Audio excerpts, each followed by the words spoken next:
Welcome back, everyone. I am absolutely thrilled to have you here for today's explainer because we are tackling one of the most fascinating and, frankly, kind of mind-bending fundamental struggles in pure mathematics. Imagine trying to build a house, right? But your materials are infinite and your blueprint is infinitely large. In higher-level math, we constantly encounter objects that are incredibly vast and highly abstract. I mean, they are so immense that they simply cannot be built piece by piece in any conventional sense. So that brings us to a massive roadblock. If you can't construct something explicitly, if you can't just sit down and write out all of its parts, how on earth do you guarantee that it actually exists? How do mathematicians confidently work with structures that are literally too complex to be mapped out?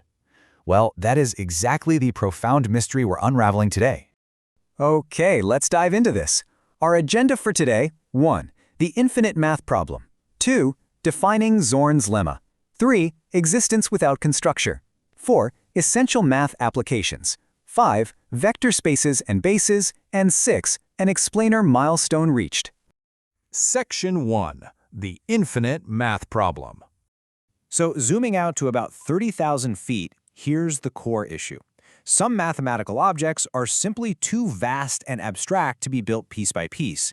But mathematicians are notoriously rigorous, right? They can't just assume something is there because it feels right or makes the math easier. No way. They need an ironclad, indisputable guarantee that these infinite structures actually exist before they even think about using them. Section 2. Defining Zorn's lemma. So what's the key that actually unlocks this door? It is Zorn's lemma. The formal definition states, if every chain, or totally ordered subset, within a partially ordered set has an upper bound, the entire set must contain at least one maximal element. Okay, take a breath. I know exactly what you're thinking. That is a seriously intimidating mouthful of mathematical jargon. But don't worry, we're going to break this down together step by step right now. First up, we have a chain. In a wider set of items, a chain, sometimes called a totally ordered subset, is basically a specific grouping where every single element can be compared and ordered sequentially. Think of it like a ladder. Every single rung is clearly above or below another rung. There's no ambiguity. Next, we need an upper bound. For that ladder we just built, an upper bound is essentially your ceiling. It's a limit contained within the wider set that is greater than or equal to every single element in that specific chain. It firmly caps off the sequence. And finally, we get to the ultimate prize here, the maximal element. It's exactly what it sounds like, honestly. It is an element in the entire overarching set where no other element is strictly greater than it. It is the absolute top of the hierarchy. Now, let's look at how beautifully simple this logical flow actually is. Step 1, you start with your partially ordered set. Step 2, you ensure every possible chain inside it has an upper bound. And if you can do that, step 3, you flawlessly unlock the conclusion. The entire set must contain a maximal element. If this, then that. It really is that elegant. Section 3. Existence without construction. But, knowing what the lemma says is really only half the battle. We need to understand the conceptual intuition behind it.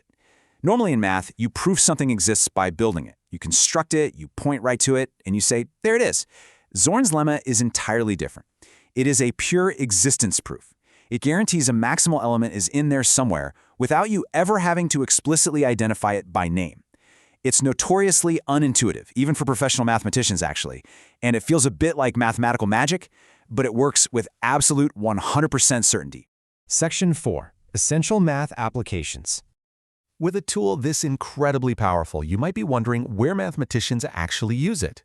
Well, Zorn's lemma isn't just some niche parlor trick. It is the heavy lifter working tirelessly behind the scenes of major mathematical fields. It's absolutely essential in abstract algebra. It forms the bedrock of topology, and it's deployed basically anywhere that highly abstract, infinite structures demand guaranteed elements.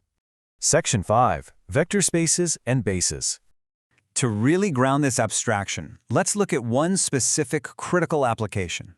In algebra, Zorn's lemma is famously used to prove that every single vector space has a basis, a foundational set of axes. For 2D or 3D spaces, sure, that's incredibly easy to visualize. But by looking at chains of linearly independent vectors, Zorn's lemma guarantees a basis even for infinite dimensional spaces, spaces where the dimensions literally cannot be listed out. And this is exactly why this matters so much. Because you don't have to explicitly construct the basis to know it's there, this non-constructive result acts as the absolute foundational bedrock for modern linear algebra and functional analysis. Without Zorn's lemma, massive, critical portions of higher-level math would quite simply grind to a halt. Section 6. Explainer milestone reached. Speaking of foundational achievements, I want to take a really quick aside to transition from the dizzying heights of abstract math to celebrate a huge achievement of our own. With today's breakdown of Zorn's lemma, we have officially completed 30 mathematics explainers. Just think about how far we've come together on this journey. We started way back with the basic geometry of the Pythagorean theorem, and we've successfully worked our way all the way up to the absolute peak of pure abstract math and infinite existence proofs. That is just incredible progress.